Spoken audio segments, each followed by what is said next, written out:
மாமா தயவு செஞ்சு நான் சொல்றத கொஞ்சம் கோவப்படாம பொறுமையா கேளுங்க.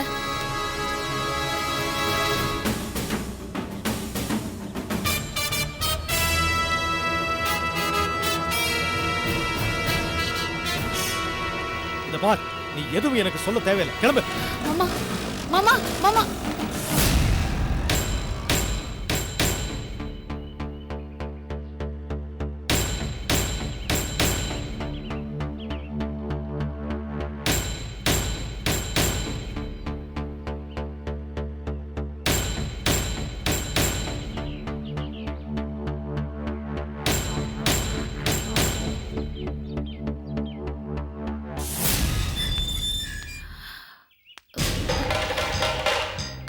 மாமா நான் அந்த கார்த்திக் பேச்ச கேட்டிருக்க கூடாது மாமா, தப்புதான். ஆனா அதெல்லாம் நான் எதுக்கு பண்ண? உங்க மேல இருக்கிற ஆசைனால தானே. நீங்க எனக்கு உசுரு மாமா. நீங்களும் இளவரசியும் சேர்ந்து சந்தோஷமா வாழ்ந்துட்டு இருந்து அதை இடையில நான் புகுந்து கெடுத்திருந்தா நீங்க வருத்தப்படலாம், கோவப்படலாம். அந்த மாதிரி எந்த தப்புமே நான் பண்ணலையே மாமா. அப்புறம் எதுக்காக என்ன இப்படி வெறுத்து ஒதுக்குறீங்க? பாரு, நான் தான் உன் சங்காத்தமே வேண்டான்னு உன்னை ஒதுக்கி தள்ளிட்டேன்ல, அப்புறம் எதுக்கு நான் போற வர இடத்துக்கெல்லாம் வந்துகிட்டு இருக்க? இது பார், உனக்கு வெக்கமே இல்லையா? நீங்க என்ன வேணா திட்டுங்க, அடிக்க கூட செய்யுங்க, அதுக்காக நான் வருத்தப்படவோ கோவப்படவோ மாட்டேன். நீங்க என்ன எப்படிதான் வெறுத்து ஒதுக்குனாலும் என்னால உங்களை மறக்க முடியாது மாமா. நான் ஒண்ணு உங்களுக்கு துரோகம் பண்ணல மாமா. உங்களோட சேர்ந்து வாழணுங்கிற ஆசையில தான் அந்த கார்த்திக்கோட கூட்டு சேர்ந்தேன். அது தப்புதான். அதுக்காக என்ன வெறுத்து ஒதுக்கிடாதீங்க. அது என்னால தாங்கவே முடியாது மாமா. அந்த இளவரசி உங்க வாழ்க்கையில வந்தது ஒரு விபத்து. உங்க அப்பாக்கு நடந்த மாதிரி தான். அது மறந்துடுங்க. உங்களுக்காகவே வாழ்ந்துட்டு இருக்க என்னை ஏத்துக்கோங்க மாமா. ஏய், நீ நினைக்கிறது கனவுல கூட நடக்காது. முதல்ல இடத்த காலி பண்ணு. என் கண்ணு முன்னால கூட நிக்காத, போயிடு. இதுதான் உங்க முடிவா மாமா? ஆமா, முதல்ல இங்க இருந்து போயிடு. அப்ப ஏன் முடிவை கேட்டுக்கோங்க. இந்த ஜென்மம் இல்ல, எத்தனை ஜென்மம் எடுத்தாலும் நீங்க தான் என் புருஷன். இந்த முடிவுல எந்த மாற்றமும் இல்ல.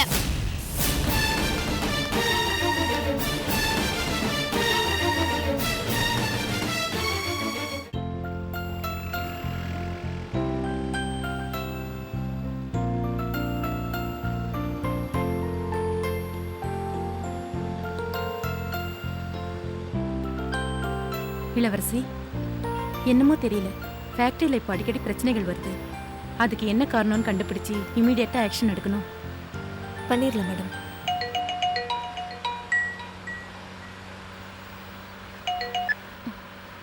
ஹலோ,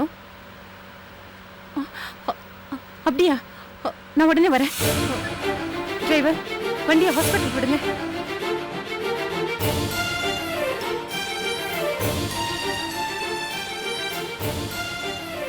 என்ன மேடம், யார் ஃபோன்ல? ஏதாவது பிரச்சனையா? எதுக்கு ஹாஸ்பிட்டலுக்கு போறோம்?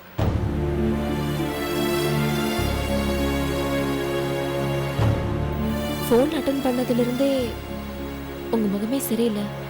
என்ன ப்ராப்ளம் மேடம்?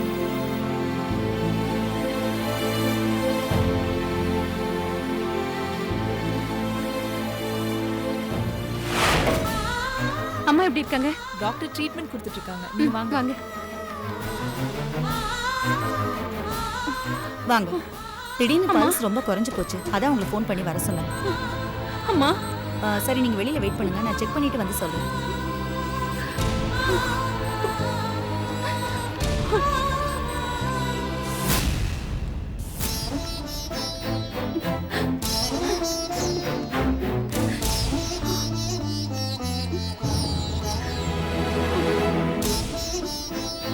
மேடம், யார் மேடம் அவங்க? அவங்க என்னோட அம்மா.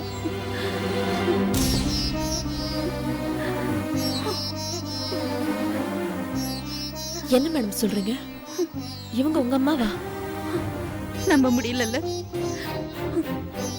இந்த உலகத்துல என்ன மாதிரியே கம்பீரமா இருந்த என் அம்மா இன்னைக்கு மூச்சு விட முடியாம தவிக்கிறாங்கன்னா அதுக்கு காரணம் யார் தெரியுமா? நான் தான்.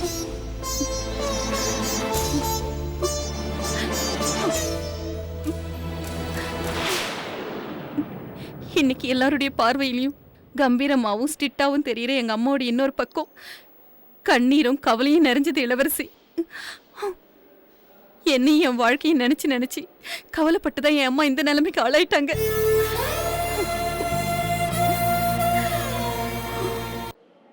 என் கல்யாண விஷயத்துல எங்க அம்மா எனக்கு ஒரு நல்ல மாப்பிள்ளைய பார்த்து ஏற்பாடு பண்ணாங்க. ஆனா அந்த நேரத்துல என் மனசுக்கு பிடிச்சவனை காதலிச்சு கல்யாணம் பண்ணிக்கிட்டேன். அதான் நான் என் அம்மாவுக்கு கொடுத்த முதல் அடி. என்னோட காதல் கல்யாணம் அவங்களுக்கு பிடிக்கலனாலும் என்னோட சந்தோஷத்துக்காக அவங்களே சமாதானப்படுத்திக்கிட்டு அமைதியாயிட்டாங்க. இந்த சூழ்நிலையில தான் பெரும்பாலான காதல் கல்யாணத்துல வர பிரச்சனை எனக்கும் வந்தது. காதலிக்கும் போது பிளஸ்களை மட்டுமே பார்க்க தெரிஞ்ச எங்களுக்கு கல்யாணத்துக்கு அப்புறம் மைனஸ்களை மட்டுமே பார்க்க முடிஞ்சது. அதனால கொஞ்ச நாள்ல எனக்கும் என் கணவருக்கும் கருத்து ஒற்றுமை இல்லாததுனால மியூச்சுவல் அண்டர்ஸ்டாண்டிங்ல டைவர்ஸ் வாங்கிக்கிட்டோம். இது நான் எங்க அம்மாவுக்கு கொடுத்த 2வது அடி.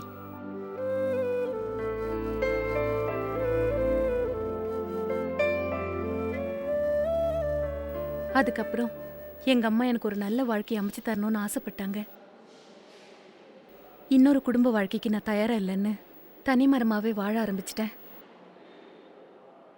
என்னை பத்தின கவலையில சரியா சாப்பிடாம தூங்காம இருந்த என் அம்மா ஒரு நாள் திடீர்னு மயக்கம் போட்டு விழுந்துட்டாங்க. பதறி அடிச்சு ஹாஸ்பிட்டல் கூட்டிட்டு வந்தேன். எங்க அம்மாவை டெஸ்ட் பண்ணி பார்த்த டாக்டர் அவங்க மூளையில ரத்த கசிவு இருக்கு, ஆபரேஷன் பண்ணணும்னு சொல்லிட்டாங்க. ஆபரேஷன் முடிஞ்சது. ஆனா எங்க அம்மா பழைய நிலைமைக்கு வரவே இல்லை. அன்னையில இருந்து இன்னைக்கு வரைக்கும் இப்படிதான் உலகத்தை மறந்து கோமாலேயே வாழ்ந்துட்டு இருக்காங்க. என்னோட இந்த பக்கம் வெளியே தெரிஞ்சா எல்லாரும் அனுதாபப்படுவாங்க, துக்கம் விசாரிப்பாங்க, என்னை ஒரு மாதிரி பிரெயின் வாஷ் பண்ணிடுவாங்க. அதனாலதான் என்னை யாரும் அணுக முடியாதபடி எனக்கு நானே ஒரு கம்பீரத்தை ஏற்படுத்திக்கிட்டு மனசுக்குள்ள கவலையும் கண்ணீருமா வாழ்ந்துட்டு இருக்கேன்.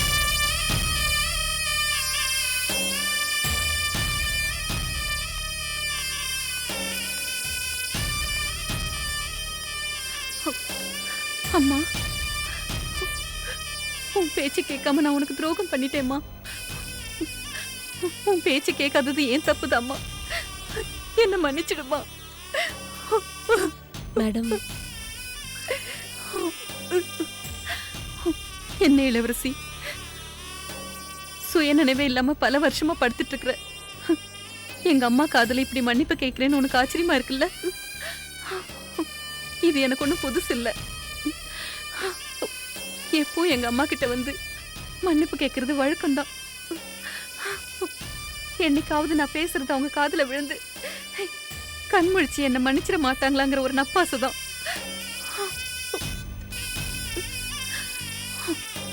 இளவரசி, நான் கொஞ்ச நேரம் எங்க அம்மா கூட இருந்துட்டு வரேன். நீ ஃபேக்டரிக்கு போய் அந்த ப்ராப்ளம் என்னன்னு பாரு. Okay madam. இளவரசி, ஒரு நிமிஷம். சொல்லுங்க மேடம். எனக்கு வாரிசா நீ வந்துடக்கூடாது. என்ன மேடம் சொல்றீங்க? உங்க அம்மா ஆதரவற்றோர் இல்லத்துல இருக்கிறது எனக்கு தெரியும். என்னோட இறந்த காலம்தான் உன்னோட நிகழ்காலம். உங்க அம்மாவுடைய ஆசையை நிறைவேற்ற இளவரசி. ஏன்னா நீயும் என்ன மாதிரி ஆயிடக்கூடாது. அதனாலதான் சொல்றேன்.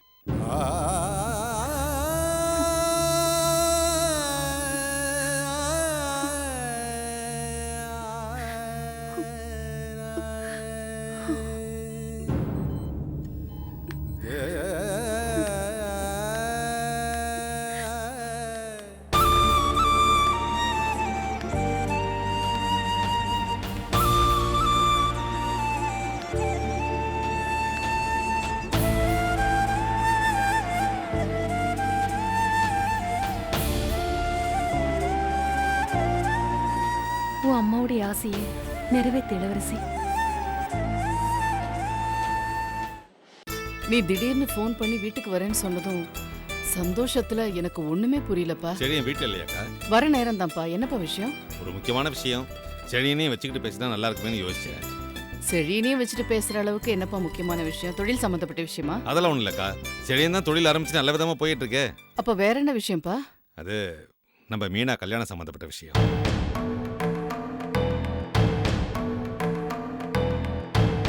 நம்ம மீனா கல்யாணத்துக்கும் செழியனுக்கும் என்ன சம்மந்தம் தம்பி? அக்கா, நான் சுற்றி வளைச்சி பேச விரும்பல, நேரடியாகவே விஷயத்துக்கு வரேன்.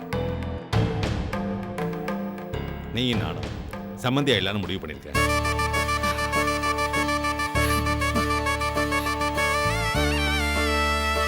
ஒரு நல்ல நாள் பார்த்து நம்ம மீனாவுக்கும் செடியனுக்கும் கல்யாணத்தை முடிச்சிடலாம்.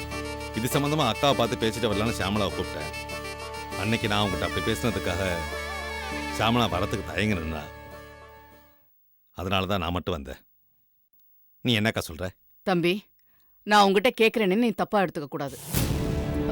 நம்ம சொந்த பந்தத்துல மீனாவுக்கு மாப்பிள்ளை பார்க்கலான்னு நான் சொன்னேன். நீ தான் எனக்கு தகுதியானவங்க யாருமே இல்லைன்னு சொல்லிட்ட. இப்போ திடீர்னு சம்மந்தியாக போறேன்னு சொல்ற, எனக்கு எதுவுமே புரியலப்பா. அதானே நான் அன்னைக்கு வீட்டுக்கு வந்து செடியனுக்கும் மீனாவுக்கும் கல்யாணம் பண்ணி வைக்கலான்னு என் மனசுல உள்ள ஆசையை சொன்னதுக்கு இதெல்லாம் சரிப்பட்டு வராதுன்னு சொன்னீங்க. இப்ப என்ன திடீர்னு மாற்றம்? நீங்க சொல்றது எல்லாமே வாஸ்தவம் தான். மீனாவை வெளியில யாருக்காவது கல்யாணம் பண்ணி கொடுத்துட்டு அவங்க எப்படி வச்சிருக்காங்களோ என்னமோ ஏதோன்னு நிமிஷத்துக்கு நிமிஷம் கவலைப்பட்டுட்டே இருக்கிறதுக்கு நம்ம சொந்த பந்தத்திலே கட்டி கொடுத்துட்டா எல்லா விதத்திலையும் அனுசரிச்சுட்டு போயிடுவாங்கன்னு ஷாமலா சொன்னா. அவ சொன்னதுலேயும் நியாயம் இருக்குன்னு எனக்கு பட்டுச்சு. அதுவும் இல்லாம சுயமரியாதையோட தன்னோட சொந்த கால நிற்கணும்னு ஆசைப்பட்டு இருக்கிற செடின்னு எனக்கு ரொம்ப பிடிச்சி போச்சு. அது மட்டும் இல்லாம என் மேலேயும் என்னோட குடும்பத்து மேலேயும் நீங்க காட்டுற அன்பும் பாசமும் எனக்கு ரொம்ப பிடிச்சிருச்சு. மீனாவோட வாழ்க்கை நல்லபடியா அமையணுங்கிறதுல நீங்க காட்டுற அக்கறையை பார்க்குறப்போ மீனா உங்க வீட்டிலேயே வாக்கப்பட்டா இன்னும் சந்தோஷமா நல்லபடியா இருப்பான்னு என் மனசுல பட்டுச்சு. அதனால என்னோட கௌரவம், அந்தஸ்து, மரியாதை எல்லாத்தையும் ஒதுக்கி வச்சுட்டு உன் வீடு தேடி வந்திருக்காக்கா.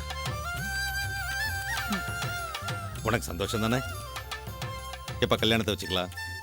எந்த தேதியை நீ சொல்றியோ அந்த தேதியிலேயே கல்யாணத்தை வச்சுக்கலாம். நீ சொல்றத கேட்கும்போது எனக்கு ரொம்ப சந்தோஷமா இருக்குப்பா. நான் என்னப்பா முடிவு பண்றது? நீயே பார்த்து எல்லாம் பண்ணு. நீ சொல்ற தேதியில செழிய நிச்சயமா மீனா கழுத்துல தாலி கட்டுவான்ப்பா. அது முடியாது, அதெல்லாம் முடியாதுமா.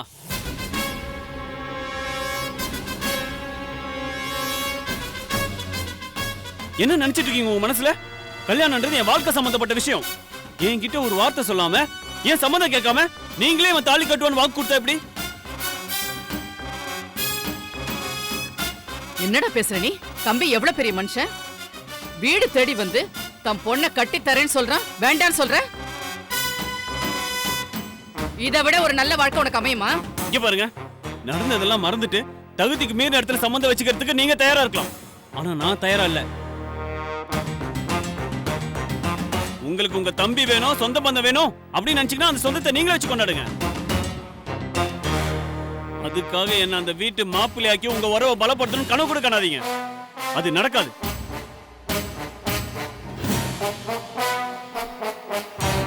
தம்பி, நீ ஒண்ணும் தப்பா எடுத்துக்காத.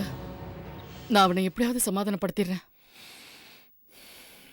சொந்த பந்தம்லாம் விட்டு போயிடக்கூடாதுன்னு என் தகுதியை கூட பார்க்காம இந்த வீட்டில் சம்மந்தம் பண்ண வந்தேன் பாரு, அதுக்கு எனக்கு சரியான மரியாதை கிடைச்சிருச்சு. நான் வரேன். தம்பி,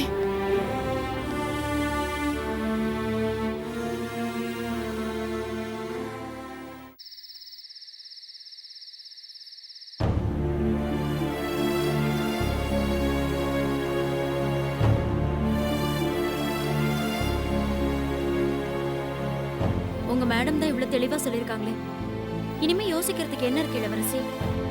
உங்க மேடம் சொன்ன மாதிரி அவங்க வாரிசா நீ வந்துடக்கூடாது. கண் கெட்டதுக்கு அப்புறம் சூரிய நமஸ்காரங்கிற மாதிரி ஆயிடக்கூடாது. இளவரசி, இதுக்கப்புறமும் பிடிவாதம் பிடிச்சு என்ன சாதிக்க போறீங்க? உங்க அம்மா சொன்ன கெடுல 5 நாள் முடிஞ்சிருச்சு, இன்னும் 5 நாள் தான் இருக்கு. அதுக்கப்புறம் அவங்க காசிக்கு போயிட போறாங்க. இப்போ உங்க மேடம் வருத்தப்படுற மாதிரி பிற்காலத்துல நீங்க கஷ்டப்படக்கூடாது. இந்த விஷயத்துல நீ பிடிவாதமா இருந்து எதையும் சாதிக்க போறது கிடையாது இளவரசி. ஆனா நீ இழக்க போறது உங்க அம்மாவை. அத மனசுல வச்சுக்கோ. இளவரசி, உங்க வாழ்க்கைய நரகத்துல தள்ளுறதுக்காக நான் இதை சொல்லல. நான் பார்த்த வரைக்கும் சுப்பிரமணி ரொம்ப நல்ல மனுஷன். அன்னைக்கு நீங்க காணாம போனப்போ அவர் உங்களை தேடி கண்டுபிடிச்சு வீட்டை கொண்டு வந்து விடும்போது அவரோட நல்ல மனசை நான் புரிஞ்சுக்கிட்டேன்.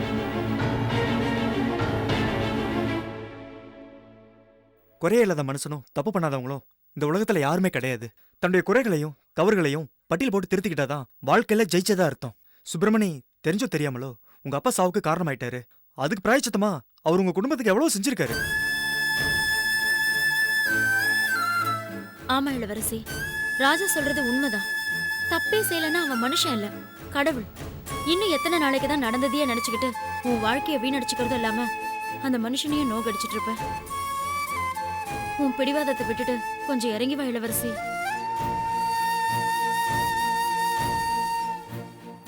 இந்த வயசான காலத்துல உங்க அம்மாவோட சந்தோஷம் நிம்மதிக்காக நீங்க உங்க முடிவை மாத்திதான் இளவரசி.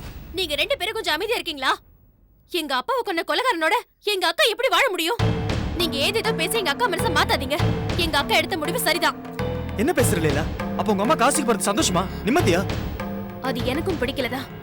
எப்படியாவது எங்க அம்மாவை வீட்டுக்கு கூட்டிட்டு வரணும். அதை விட்டுட்டு எங்க அக்கா வந்த கொலைகாரனோட வாழ சொல்லி அந்த நரகத்துல தள்ளி விட முடியுமா? லீலா, தயவு செஞ்சு உங்க அக்காவை நீ குழப்பாத. உங்க அம்மா வீட்டுக்கு வரணுமா வேண்டாமா? ஆமா, வரணும்.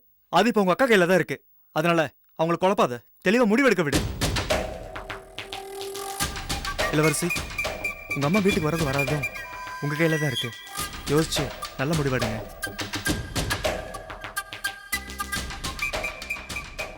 ஆமா இளவரசி, நல்ல முடிவா எடு. நான் கிளம்புறேன்.